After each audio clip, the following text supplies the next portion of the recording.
So hello guys, আশা করি তোমরা সকলেই ভালো আছো। আমাদের ফ্রি ফায়ার গেমের মধ্যে ইভো এসএস নামে একটা ইভেন্ট এসেছে। তো যারা ভাবছো যে এই ইভেন্টটা পারচেস করবে, তো তাদের জন্য এই ভিডিওটা অনেক গুরুত্বপূর্ণ। তো এই ইভেন্টটা পারচেস করলে তোমাদের লাভ হবে না লস হবে, এই সব ডিটেল আমি আজকে ভিডিওর মাঝখানে তোমাদেরকে বলে দেবো। সো বেশি কথা না বলে আমরা সরাসরি চলে এলাম ইভেন্ট সেকশনে। এই ইভেন্টটা পারচেস করলে তুমি অনেক ধরনের রিওয়ার্ড পেতে যাচ্ছ, কিন্তু এখানকার কোনো রিওয়ার্ডই তুমি পার্মানেন্ট পাবে না। এখানকার সকল রিওয়ার্ড তুমি 3 দিন 7 দিন আর 30 দিনের জন্য পাবে। সো এখান থেকে তোমার রিওয়ার্ড পাবে হচ্ছে, সো দেখতে গেলে তোমরা ফার্স্ট এবারে পাবে Evo shotgun, Groza, AN94, A-Star, UMP আর G80।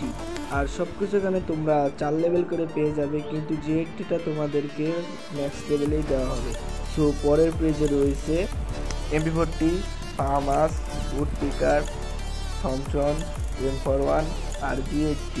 এখানেও তোমরা সবকিছু 4 লেভেলে পেয়ে যাবে, কিন্তু G80টা ম্যাক্স লেভেলেই থাকবে। আরও এখানে তোমরা সকল ধরনের পেট পেয়ে যাচ্ছ, সকল ধরনের ক্যারেক্টার, আর তোমার ব্যানারের উপর একটা ইভেন্ট বসে যাবে, আর তুমি কাউকে এসএমএস দিলে এরা গ্লো করবে। আর এখানে রয়েছে আমরা 100টা ফ্রেন্ড বেশি করতে পারবো। সাধারণত আমরা গেমিং গাড়িতে 200টার বেশি ফ্রেন্ড করতে পারি না। এই ইভেন্টটা পারচেস করলে আমরা 300টা পর্যন্ত ফ্রেন্ড করতে পারবো। তারপরে রয়েছে বান্ডেল। আমরা সাধারণত 2টার বেশি বান্ডেল ব্যবহার করতে পারি না। এই ইভেন্টটা পারচেস করলে আমরা 3টা পর্যন্ত বান্ডেল পারচেস করতে পারি। সো গাইস, এই ইভেন্ট সম্পর্কে আমি তোমাদেরকে সবকিছুই বলে দিলাম, আর বাকিটা রইলো তোমরা এই ইভেন্টটা পারচেস করবে কিনা।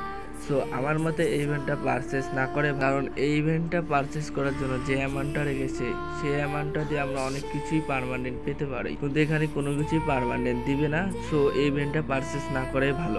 আর তুমি যদি মনে করো এই ইভেন্টটা পারচেস করবো, বা এখানে যে কটা ইভো গান দিচ্ছে সেই ইভো গানটা আমি 3 দিন 7 দিন বা 30 দিনের জন্য ইউজ করবো, তাহলে তুমি এই ইভেন্টটা পারচেস করতে পারো। এই ইভেন্টটা পারচেস করলে আমাদের লস হবে না, কিন্তু এখানে কোনো কিছুই পার্মানেন্ট দিচ্ছে না। সো সেই জন্য এই ইভেন্টটা পারচেস না করাই ভালো। সো আজকে এ পর্যন্তই, দেখা হবে আবার পরের ভিডিওতে। ততক্ষণ ভালো থেকো, সুস্থ থেকো, গুড বাই।